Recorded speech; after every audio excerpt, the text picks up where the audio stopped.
Quero convidá-los mais uma vez, agora a abrirmos nossas Bíblias no Evangelho de João, capítulo 17. Evangelho de João, capítulo 17, nós vamos ler apenas 2 versos. Os versos 11 e 12. João capítulo 17, versos 11 e 12. Estamos dando sequência à série de mensagens Conhecendo a Igreja de Deus, e hoje falaremos sobre o tema apostasia e dependência de Deus. Apostasia e dependência de Deus. A palavra do Senhor em João capítulo 17, versos 11 e 12, diz assim: Já não estou no mundo, mas eles continuam no mundo, ao passo que eu vou para junto de ti. Pai Santo, guarda-os em teu nome que me deste, para que eles sejam um, assim como nós. Quando eu estava com eles, guardava-os no teu nome que me deste, e protegia-os, e nenhum deles se perdeu, exceto para que se cumprisse a Escritura. Vamos ler todos juntos o verso 12. Quando eu estava com eles,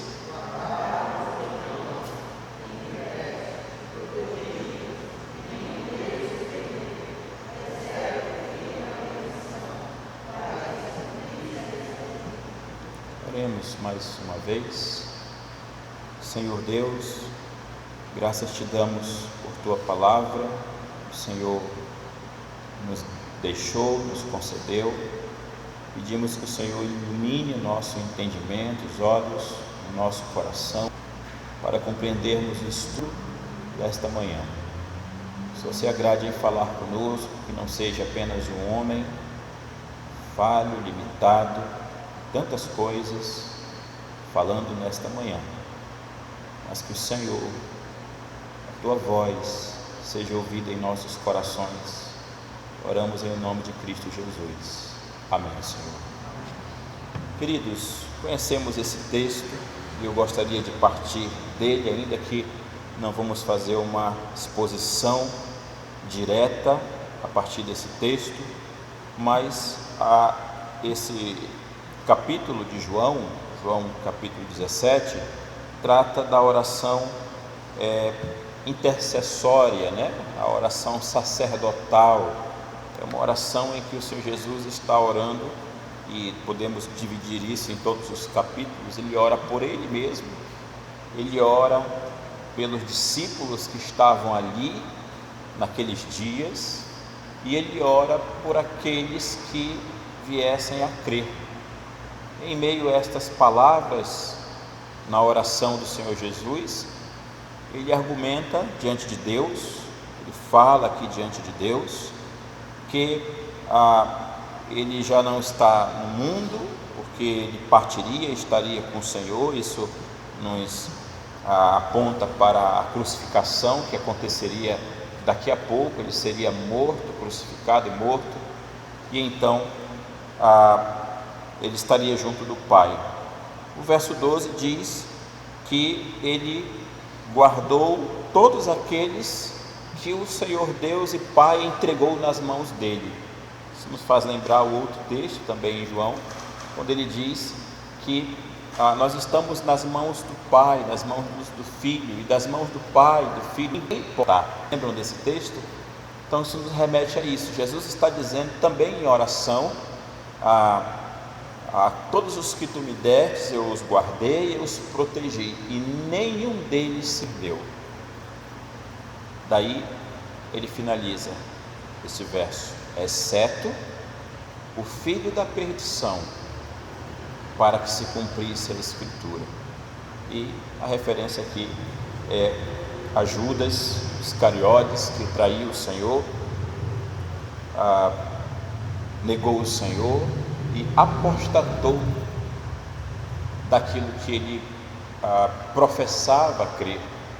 em andar com Jesus, estar com Jesus, ver os milagres que Jesus realizou, as obras, os sinais, durante aproximadamente 3 anos, e em seguida deixar a Jesus, abandonar a fé que outrora ele professava crer. Muito bem, dito isto, eu gostaria então de considerar com os irmãos um pouco deste tema da apostasia em relação à dependência que nós precisamos ter de Deus. Um dos maiores enganos de nossa cultura é acreditar que todos serão salvos. E isso é muito comum as pessoas falarem, hoje talvez menos, eu não sei como é que está isso, mas eu ouvi muitas vezes aquela ideia de que todos somos irmãos, isso a toda a humanidade, todos somos irmãos e todos são filhos de Deus, a chamada irmandade universal ou paternidade universal. E a Escritura fala diferente. Há essa ideia na cultura, inclusive em nossa cultura brasileira, que nós somos justificados pela morte, por exemplo, e que tudo o que você precisa para ir para o céu é morrer. Vocês já ouviram quanto se fala de alguém que talvez passasse toda a sua vida sendo uma pessoa má, desobediente a Deus, rebelde, violenta, enfim, e no momento de sua morte, aqueles que estão ali ao redor começam a encontrar as coisas boas, e trazer as coisas boas e dizer, a partir dessas coisas boas que nós detectamos, provavelmente Deus tem um lugar no céu para essa pessoa. Eu penso que alguns irmãos acompanharam a notícia desta semana da morte de um comediante querido por muitos em nosso país. Muitas homenagens foram feitas, além de falas do tipo, ele agora está fazendo comédia para Deus. Eu ouvi alguma coisa nesse sentido. Eu não conhecia bem o humorista, não assistia, mas já eu tinha visto de relance em alguma programação. Contudo, irmãos, ouvi de algum jornal que dava notícia que esse humorista que faleceu, segundo o que foi divulgado por complicações quanto à Covid, que ele estava deixando, por conta de sua morte, o esposo e 2 filhos, salvo me engano quanto aos filhos. O humorista querido por muitos em nosso país era um homossexual, mas por falta de conhecimento das Escrituras ou não, o que se dizia é que ele estaria agora no céu com Deus. Muito disso ligado ao sentimentalismo pelo fato de ter ele morrido. Aquela ideia, depois que morre, começa-se a encontrar as coisas boas que aquele que talvez nunca tivesse andado com Cristo, agora as pessoas parecem encontrar motivos para dizer que aquela pessoa foi salva. Isso me faz lembrar também de um texto conhecido que eu vi pela primeira vez em uma pregação do pastor Ronaldo Lidório, cujo tema é reputação e caráter, e eu postei logo pela manhã esse texto no grupo do WhatsApp da igreja, e diz o pastor Ronaldo assim: William Davis, tentando fazer-nos diferenciar entre a ilusão do palco e a realidade da vida, compara caráter e reputação quando diz: as circunstâncias nas quais você vive determinam sua reputação. A verdade na qual você crê determina o seu caráter. Reputação é o que pensam a seu respeito, caráter é quem você é. Reputação é a sua fotografia, caráter é a sua face. Reputação fará de você pobre, o caráter fará de você feliz ou infeliz. Reputação é que os homens dizem a seu respeito no dia do seu funeral, encontrando aquelas coisas boas. Caráter é o que os anjos falam de você perante o trono de Deus. Jamais poderemos ser justificados, irmãos e irmãs, simplesmente por causa da morte. É um engano.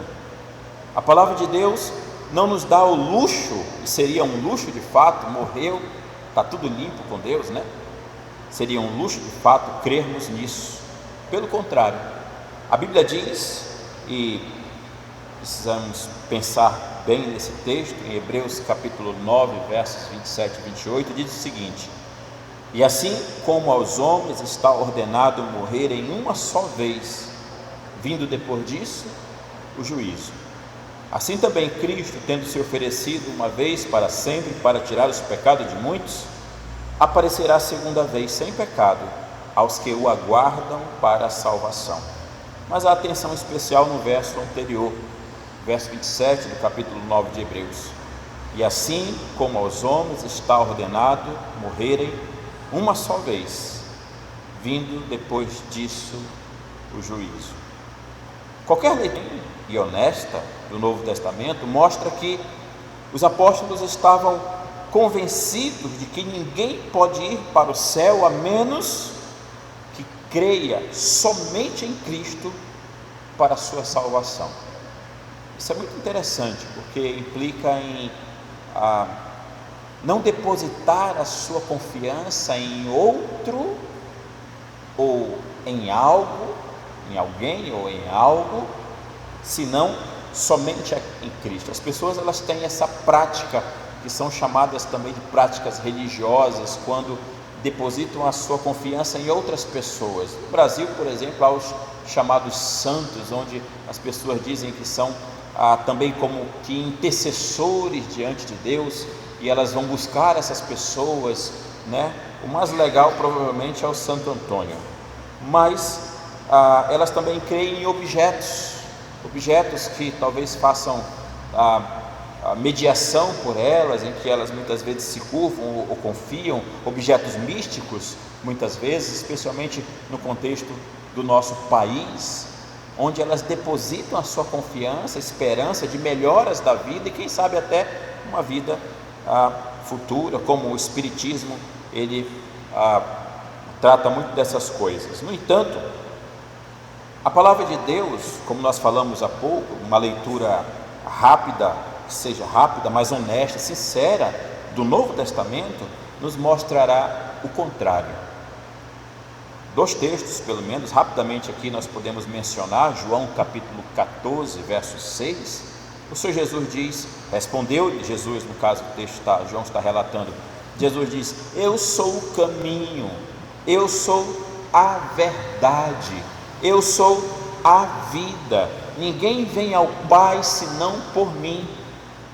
Não há possibilidade, quando nós lemos aqui o finalzinho deste verso, vir ao Pai significa ser salvo de fato, ter esta esperança de salvação, estar na presença do Pai agora e também na eternidade. E Jesus diz: ninguém pode vir ao Pai senão por Ele, por meio dele, como o mediador. Ele é tudo aquilo que necessitamos como seres humanos, como criaturas de Deus.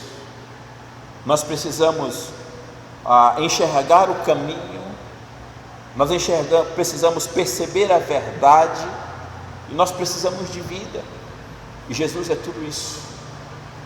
Eu sou o caminho, eu sou a verdade, eu sou a vida. O outro texto, também em Romanos capítulo 10, versos 9 e 10, o apóstolo Paulo diz: se com a tua boca confessares como Senhor, Jesus como Senhor, e em teu coração creres que Deus o ressuscitou dentre os mortos, serás salvo. Porque com o coração se crê para a justiça, e com a boca se confessa a respeito da salvação. Com o coração se crê para alcançar essa justificação, para ser declarado por Deus justos, não que essa justiça esteja inerente em nós, mas pelo preço que foi pago. Daí o verso anterior dizer: se com a tua boca confessares Jesus como Senhor, e em teu coração creres que Deus o ressuscitou aquele que outrora havia morrido e derramado seu sangue, pagando o preço, a dívida pelos pecados, serás salvo. Serás salvo. Veja os critérios, as condições, ou a condição, tanto em João capítulo 14, verso 6, como em Romanos capítulo 10, versos 9 e 10, o critério, a condição é Cristo Jesus. Cristo Jesus. Um post de um ano atrás, publicação compartilhada que o Facebook me lembrou ontem, falando deste Jesus, é que foi dito que ninguém poderá ser mais exaltado do que Ele. Ninguém poderá ser mais exaltado do que o Senhor Jesus. E também ninguém foi mais humilhado do que Ele. Ninguém foi mais humilhado do que Ele. Bem, essa primeira parte que nós falamos, como alcançar essa salvação, como ter essa salvação, nós vimos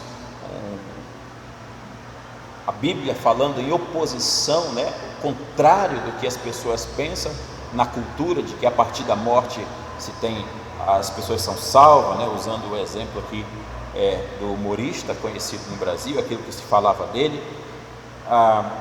Bem, todos os cristãos evangélicos, eu digo os mais históricos, porque hoje tem uma mistura de tantas coisas que também eles vão dizer que talvez não necessariamente ter Cristo, só Cristo se alcança a salvação, entre outras coisas, mas estou pensando nos cristãos, nos crentes históricos, nas igrejas históricas, nos servos e servas de Deus, cuja cultura religiosa, a cultura cristã é mais histórica, mais tempo. Todos estes concordam sobre esse ponto.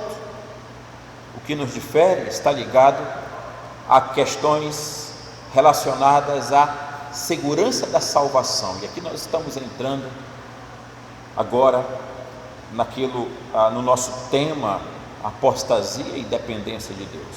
Ou seja, todos concordamos, digo novamente, dentre os cristãos mais históricos, que apenas aqueles que confiam em Jesus serão salvos, somente estes. Não há salvação em nenhum outro. Diz Lucas quando escreve Atos capítulo 4, versículo 12: não há salvação em nenhum outro, somente em Jesus.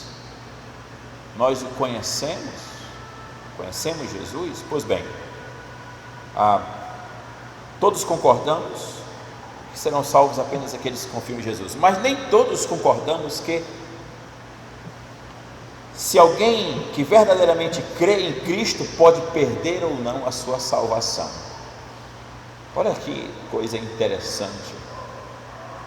Um crente pode perder a sua salvação? Alguns pensam a apostasia como isso, né? O resultado de um crente que perdeu a salvação, apostatou da fé. Então, falando de forma mais teológica, nos deparamos aqui com a definição, o conceito de apostasia.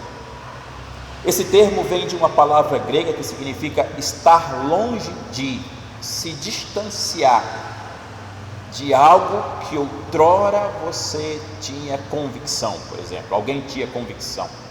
Se distanciar de algo que outrora acreditava, se afastar de algo que outrora cria. Quando falamos sobre aqueles que se tornaram apóstatas, ou que cometeram apostasia, estamos falando daqueles que caíram da fé, ou no mínimo, e aqui veja, caíram da profissão de fé em Cristo que eles um dia fizeram, se afastaram do compromisso que fizeram com as suas palavras diante de Deus, diante da igreja. Muitos crentes têm sustentado que sim, verdadeiros cristãos podem perder a sua salvação, porque há vários textos no Novo Testamento que parecem indicar que isso possa acontecer. Estamos pensando, por exemplo, nas palavras de Paulo em 1 Timóteo 1, capítulo 1, versos 18 e 20, diz assim: este é o dever de que te encarrego, ó filho Timóteo, segundo as profecias de que antecipadamente foste objeto, combate firmado nelas o bom combate, mantendo fé e boa consciência. A orientação de Timóteo, em sua primeira carta, no capítulo 1, de Paulo a Timóteo, versículo 18: mantenha a sua fé e mantenha a sua boa consciência, porquanto alguns, tendo rejeitado a boa consciência, vieram a naufragar na fé. E aqui esse naufrágio, esse afogamento na fé, naufrágio da fé, é aquilo que muitos dizem assim: tiveram uma fé verdadeira, fulano, o irmão, a irmã lá, e depois eles se afastaram, ou seja, eles naufragaram na fé, mas eles eram crentes. Então se diz isso. E aí, então Paulo continua o texto e usa o exemplo e diz assim, o exemplo de dois personagens que outrora estavam aparentemente na igreja. Ele diz: dentre estes se contam Himeneu, um antigo irmão da igreja, entre aspas, e Alexandre, os quais, aí Paulo diz, entreguei a Satanás para serem castigados a fim de não mais blasfemarem. Aqui, queridos, em meio a instruções e admoestações relativas à vida e ao ministério de Timóteo, esse texto que nós acabamos de considerar, Paulo alerta Timóteo a manter a fé e uma boa consciência, e lembrar-se daqueles que não fizeram isso, não se mantiveram na sua fé e na boa consciência. O apóstolo se refere àqueles que vieram a naufragar na fé, homens que ele havia entregado a Satanás para que aprendam a não blasfemar. O segundo ponto é uma referência a uma excomunhão, a uma quebra da participação da comunhão da vida da igreja, do corpo de Cristo, uma quebra dessa participação e distanciamento, uma excomunhão daqueles homens por Paulo. E a passagem inteira combina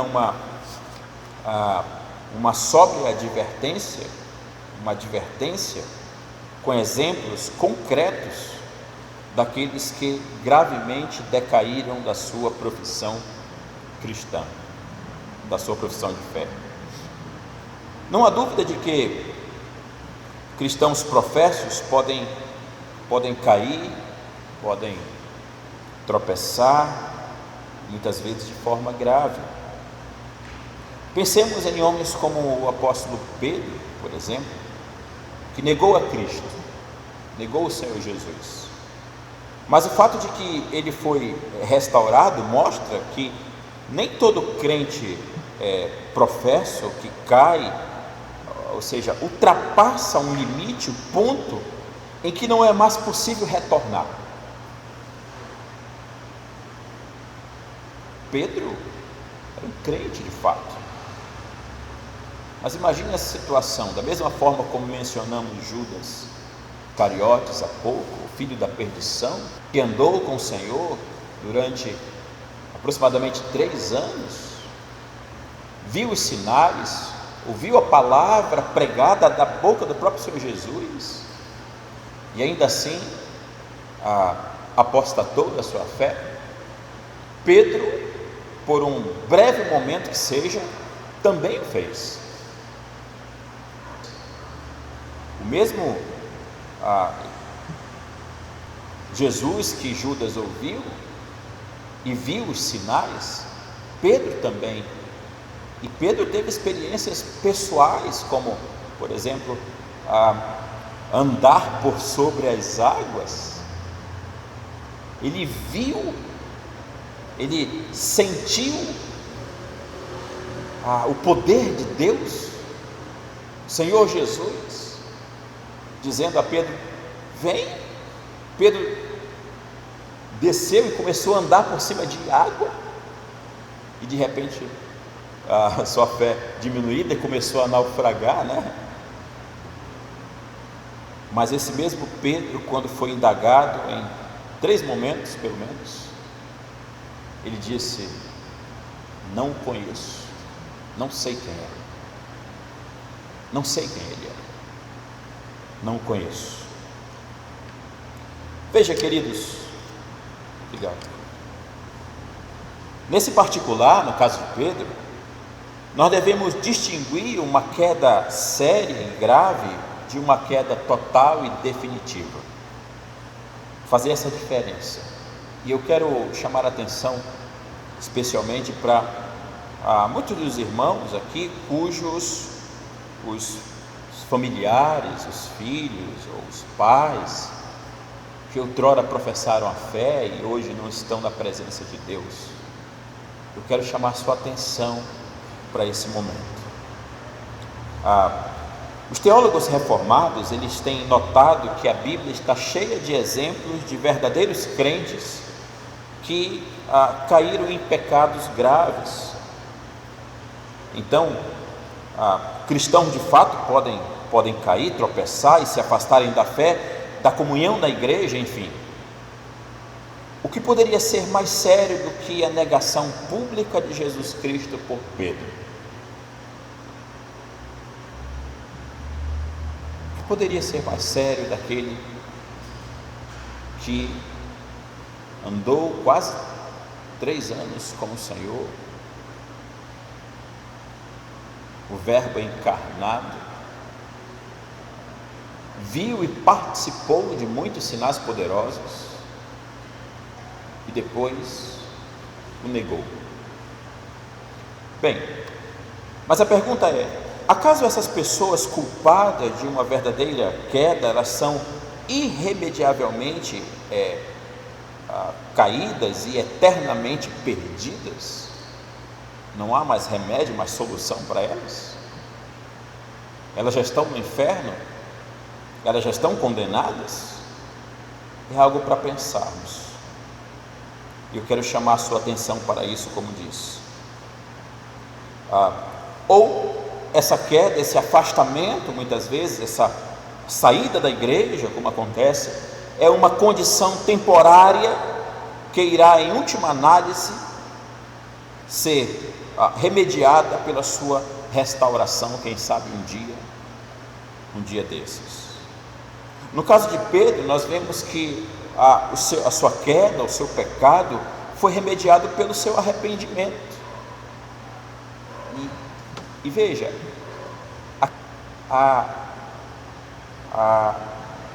uma das realidades, digamos assim, daquilo que o Senhor Deus quer do homem, o propósito do Senhor Jesus na sua vinda. Quando nas palavras, na pregação do próprio Pedro, no início do livro de Atos, depois de sua dura pregação, né, aqueles homens, pessoas perguntam: e agora o que faremos, irmãos? Depois de ouvirem a palavra do Senhor Deus pregada, o confronto dos seus pecados, Pedro não disse a eles: bem, agora já era, vocês estão enrascados, não sobra mais nada para vocês. Esse não é o propósito da vinda do Senhor Jesus. Pedro disse: arrependei-vos e convertei-vos, para que sejam cancelados os vossos pecados. O propósito é o arrependimento, a conversão. Logo, nenhum de nós tem direito de cobrar além daquilo que o Senhor Deus requer de nós.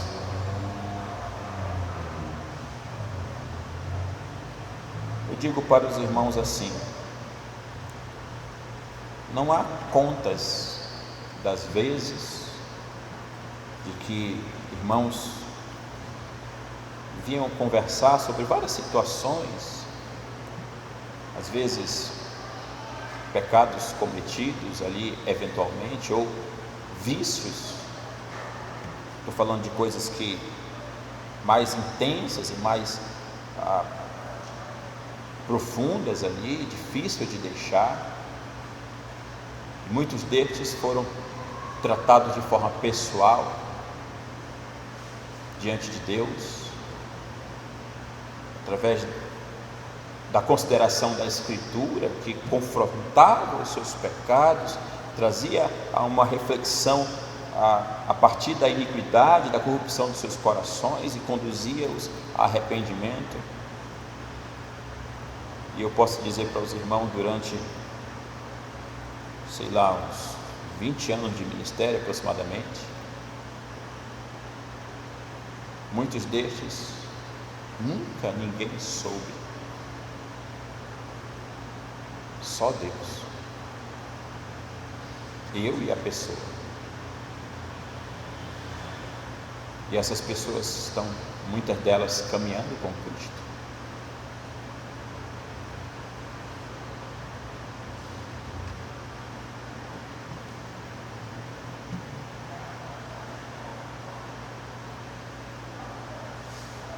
Olhe na sua Bíblia, João capítulo 21, está aí pertinho. Eis o propósito do Senhor. João capítulo 21, versos 15 em diante. A Sociedade Bíblica titula como Pedro é interrogado pelo Senhor Jesus. 15 em diante, diz a Escritura assim: depois de terem comido, perguntou Jesus a Simão Pedro: Simão, filho de João, amas-me mais do que estes outros? Ele respondeu: sim, Senhor, tu sabes que te amo. Ele lhe disse: apacenta os meus cordeiros. Verso 16. Tornou a perguntar-lhe pela segunda vez: Simão, filho de João, tu me amas? Ele lhe respondeu: sim, Senhor, tu sabes que te amo. Disse-lhe Jesus: pastorei as minhas ovelhas. Veja, queridos, antes de entrarmos na terceira pergunta, qual o propósito deste confronto do Senhor Jesus com Pedro? Trazer-lhe arrependimento. Pedro havia negado. Agora considere o verso 17. Pela terceira vez, Jesus lhe perguntou: Simão, filho de João, tu me amas? Pedro entristeceu-se por ele lhe ter dito pela terceira vez: tu me amas? E respondeu-lhe: Senhor, tu sabes todas as coisas, tu sabes que te amo. Veja, Senhor, tu sabes todas as coisas, tu sabes que te amo. Jesus lhe disse: apacenta as minhas ovelhas. Contudo, queridos, o que dizer daqueles que decaem de modo definitivo? Veja que agora a gente está falando de outros que são tidos como irremediáveis e que acabam morrendo nesse estado. Veja, presta atenção nessa última frase que diz: morrendo nesse estado, nessa condição. O que dizer a respeito deles? Acaso eles foram algum dia crentes verdadeiros, como pensam muitos cristãos que nós falamos lá no início? Eles foram crentes de fato e depois perderam a sua fé. Nós veremos mais a fundo no próximo estudo, no próximo domingo pela manhã, se o Deus permitir, mas adianto um pouco que a nossa resposta para essa pergunta deve ser não. Eles nunca foram verdadeiros crentes.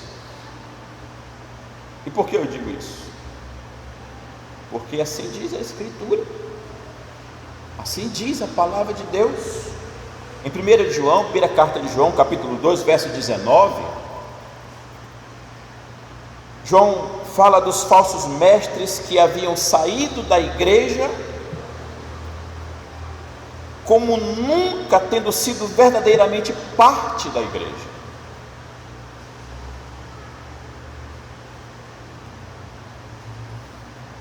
João descreve a apostasia de pessoas que haviam feito uma profissão de fé, um compromisso com suas palavras diante de Deus, diante de pessoas, talvez.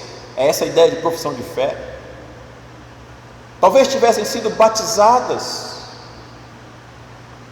Talvez eram pessoas em que se ouvia suas vozes cantando louvores. Talvez pessoas que até, quem sabe, pregavam.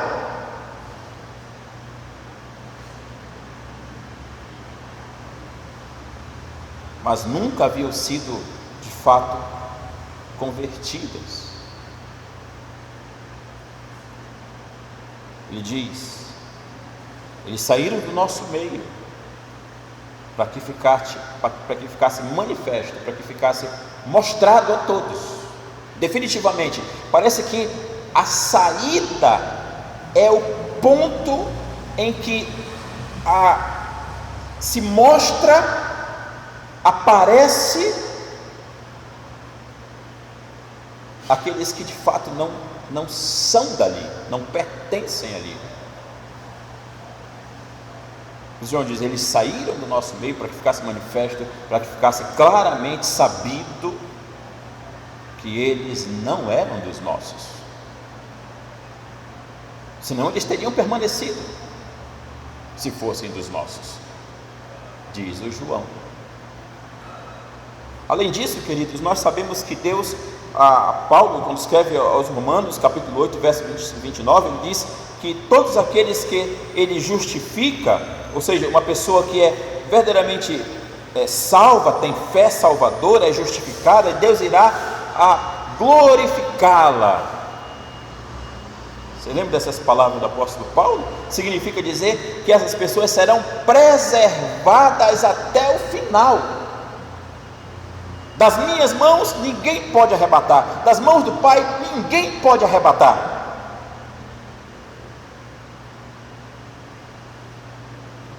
E é um tema de uma mensagem que falamos não há muito tempo, chamada a perseverança dos crentes, a perseverança dos santos, aqueles que têm essa fé genuína, salvadora, são justificados e são preservados por Deus, não por causa de sua fé. Na verdade, eles são preservados e por isso eles têm essa fé, porque Deus concedeu essa fé.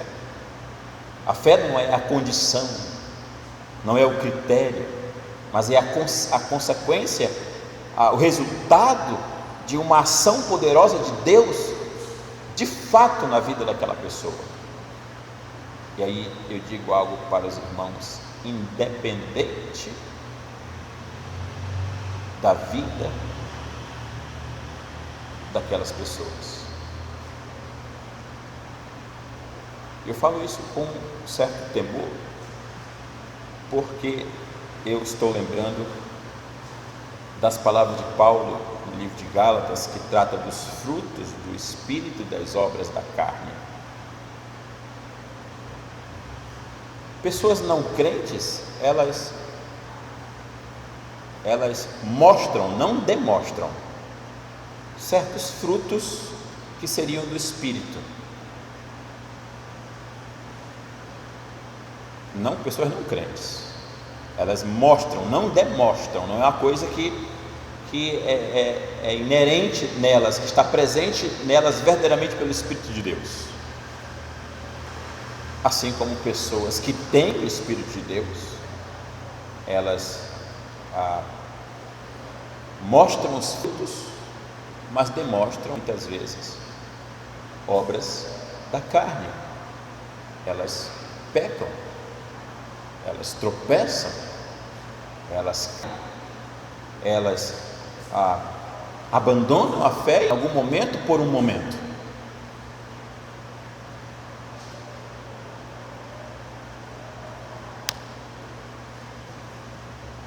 Uma conclusão que podemos chegar aqui é: se uma pessoa que esteve na igreja, mas que abandonou a fé, mas que ainda está vivo, como nós sabemos se ele ou ela é um completo apóstata? Como nós sabemos se essa pessoa em algum momento não retornará? Considere, pense nos nossos muitos irmãos, se eu posso chamá-los assim, que um dia estiveram conosco, ou as pessoas, homens e mulheres, jovens, que um dia estiveram congregando neste lugar e hoje não estão.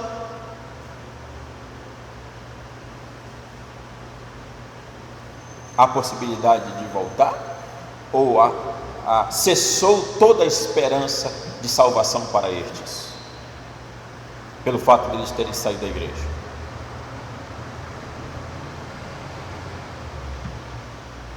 Uma coisa que nenhum de nós pode fazer é ler o coração de outras pessoas. Nós não temos esse poder. Seria demasiadamente pretensioso. Você não conhece o meu coração. Você não sabe as minhas lutas, as minhas dores. Você não conhece a minha relação com Deus plena. Digo plenamente. Nem eu a dos irmãos. E nem você a do seu irmão, da sua irmã em Cristo. Quando lembro de alguém que esteve na igreja, que fez uma profissão de fé e depois a rejeitou, eu não sei se alguém inteiramente regenerado, que nasceu de fato novamente, que está no meio de uma queda séria, ou seja, está, como dizem, desviado, mas que em algum ponto do futuro, dos dias daqui para frente, certamente podem ser restaurados. Eu não sei. Você também não sabe.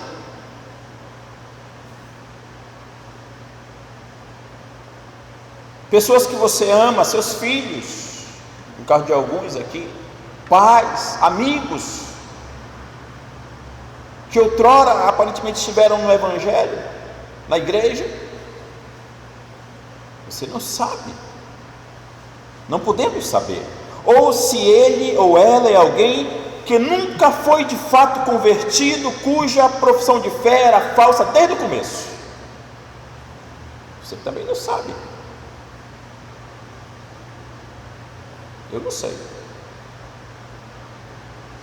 O que temos, como disse, é aquilo que diz o Senhor Jesus como princípio, que a árvore é conhecida se é boa ou má pelos frutos. É a única autorização de Deus para julgarmos. A única. Veja, quando falamos de frutos ou obras da carne, como mencionei no contexto de Gálatas há pouco, estamos falando, no caso das obras da carne, de uma prática deliberada. Não como diz o nosso estudo discipulado, quando o crente peca, o que acontece? Aí está lá a definição, né? Ele tropeçou na fé.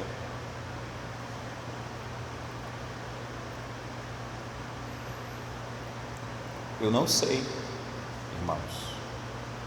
Ninguém pode ter absoluta certeza disso. Ninguém pode ter. Contudo, aqui mora um terrível perigo e nós não podemos deixar de falar sobre ele. Há uma linha tênue, demasiadamente estreita, em estar afastado de Deus por um tempo, ou afastado de Deus para sempre. Não, nem aquele que está afastado consegue definir essa situação. De repente ele pode pensar no seu coração assim: não, eu estou dando um tempo da igreja, eu estou dando um tempo de Cristo, e talvez ele nunca mais volte, ele nunca de fato tenha sido convertido verdadeiramente, e ele vai para o inferno.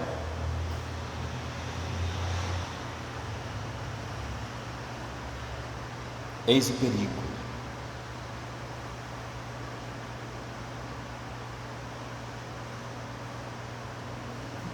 Eu digo quanto àqueles que estão lá fora, que se afastaram, o risco é altíssimo. Ou talvez alguém dentre nós poderia pensar assim: eu vou, sabe, eu estou pensando eu já ouvi assim, alguém falando isso para mim, né? Pastor, eu estou pensando em dar um tempo da igreja, um jovem. Ele não voltou até hoje, isso já faz mais de 10 anos. Tempo que ele deu da igreja.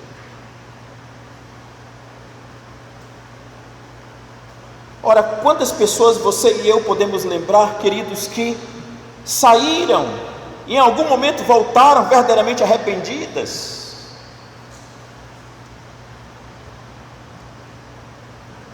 Muito poucas, isso para ser otimista. Em regra geral, nunca mais volta.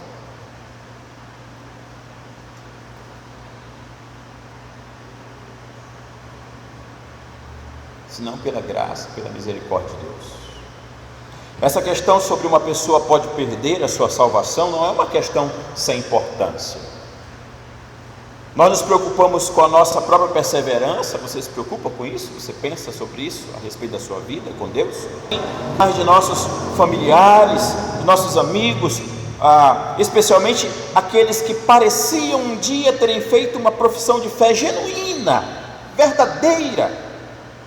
Nós pensávamos que a profissão de fé deles era verdadeira, nós os abraçávamos como irmãos e irmãs, mas percebemos que eles em algum momento rejeitaram aquela profissão de fé, se afastaram daquela profissão de fé, apostataram daquilo que outrora haviam feito como compromisso diante de Deus.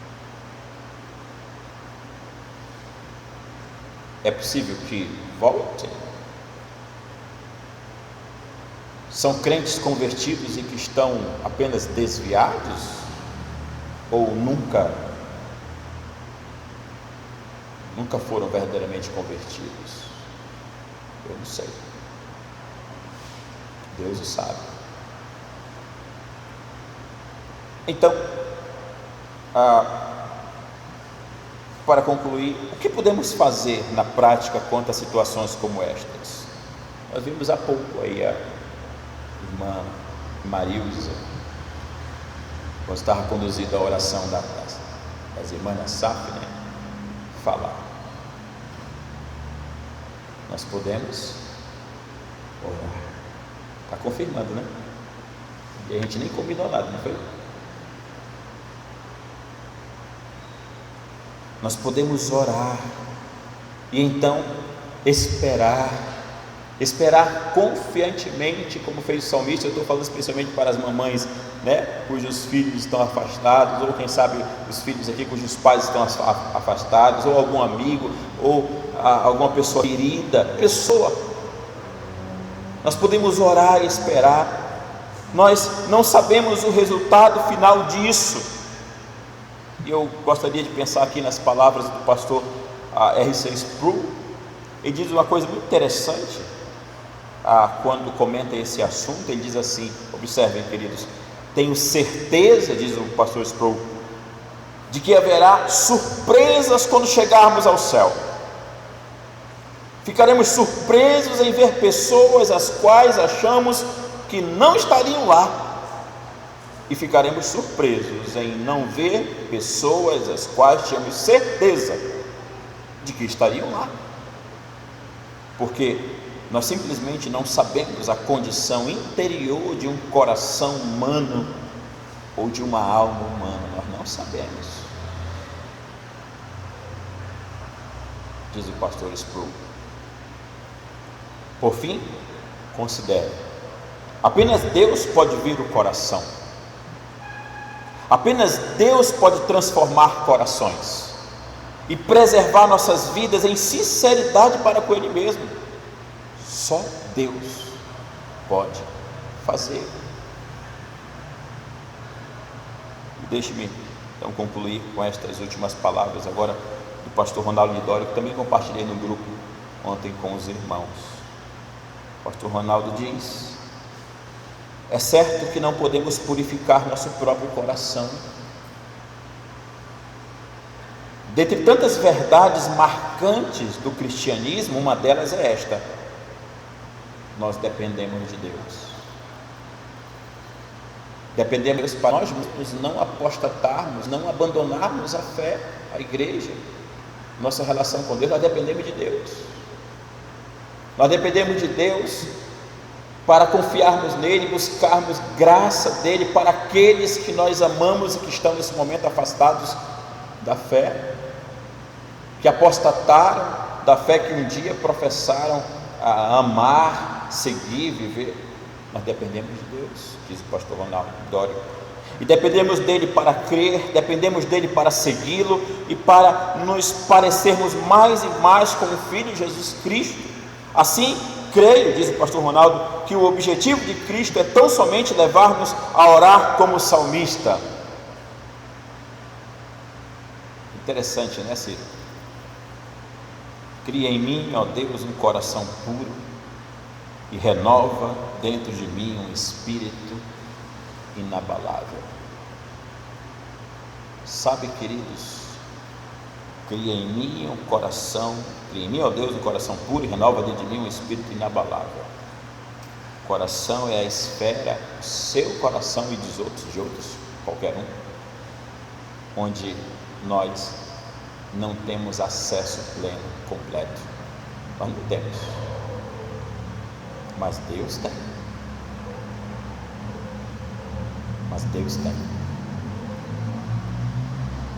Deus é poderoso para trazer de volta aqueles que um dia professaram a fé e hoje encontram-se afastados. E Deus é poderoso para nos fazer, você e eu, perseverar até o dia de Cristo Jesus. Em nome de Jesus. Amém. Vamos orar? Curve sua cabeça e feche seus olhos. Aqui estamos diante de Ti, Senhor, e ao redor da Tua palavra, a qual ouvimos nesta manhã. Uma palavra que causa espanto, de certa maneira, que aterroriza os nossos corações quando consideramos a possibilidade daqueles os quais amamos estarem afastados eternamente, por nunca, na verdade, terem Te conhecido de fato. E aterrorizados, de certa maneira, porque cada um de nós que talvez julguemos estar em pé, ó Deus, também podemos cair.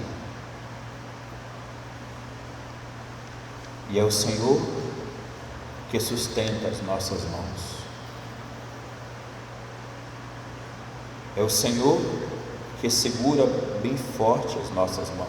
É motivo de alegria, é motivo de gratidão, é motivo também de espanto. Agora penso num bom sentido, ao percebermos que toda esta salvação que outrora o Senhor concedeu a cada um de nós ela é sustentada, guardada, protegida e preservada pelo Senhor.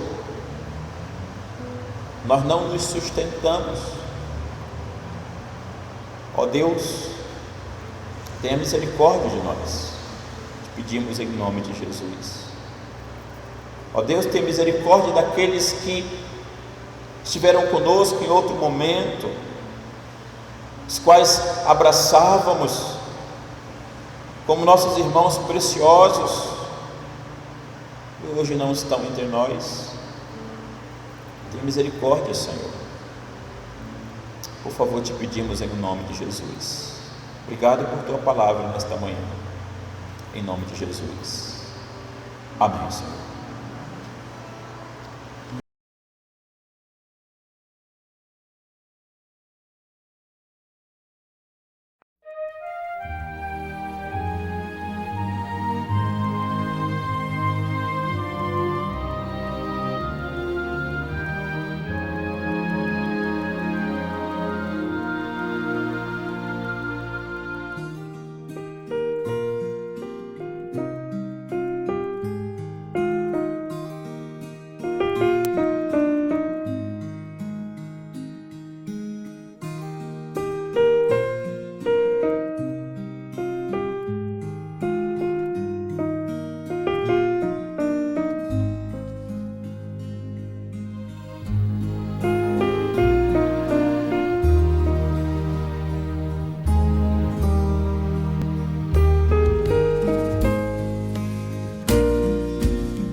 querida serva do Senhor, uma filha do coração também, Raquel Novaes, da nossa comunidade em Ubatuba.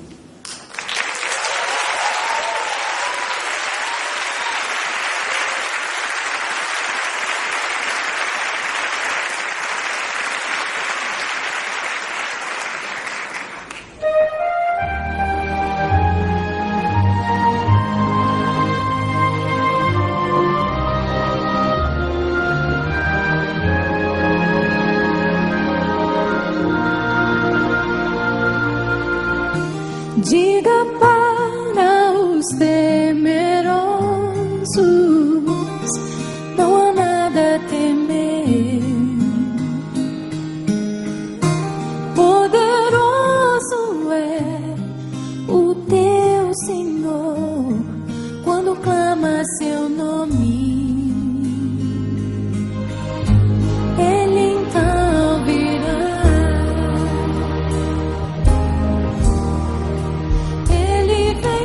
Te salvar, Ele vem para te salvar. Diga ao cansado, o teu Senhor virá. Ele vem para te salvar.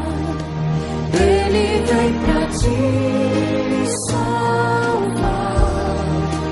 Ele vem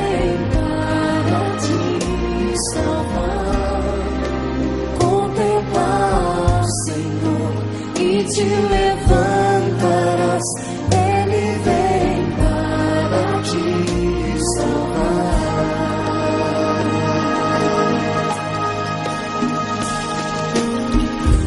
Diga para os abatidos, não percam a fé. Poderoso é o teu Senhor quando clama seu nome. Ele então virá. Ele vem pra te salvar. Ele vem para te salvar. Diga ao cansado, o teu Senhor virá. Ele vem para te salvar. Ele vem para te salvar. Ele vem para te salvar. Contemplar, Senhor, e te levantarás. Ele vem para te salvar. Ele é o teu refúgio em meio às lutas, Um escudo na tempestade, uma torre na tristeza, fortaleza em meio à batalha. Ele vem te salvar. Ele vem para te salvar. Diga ao cansado, o teu Senhor virá. Ele vem para te salvar. Ele vem para te salvar. Ele vem para te salvar. Contemplarás, Senhor, e te levantarás. Ele vem para te salvar. Contemplar, Senhor, e te levantarás.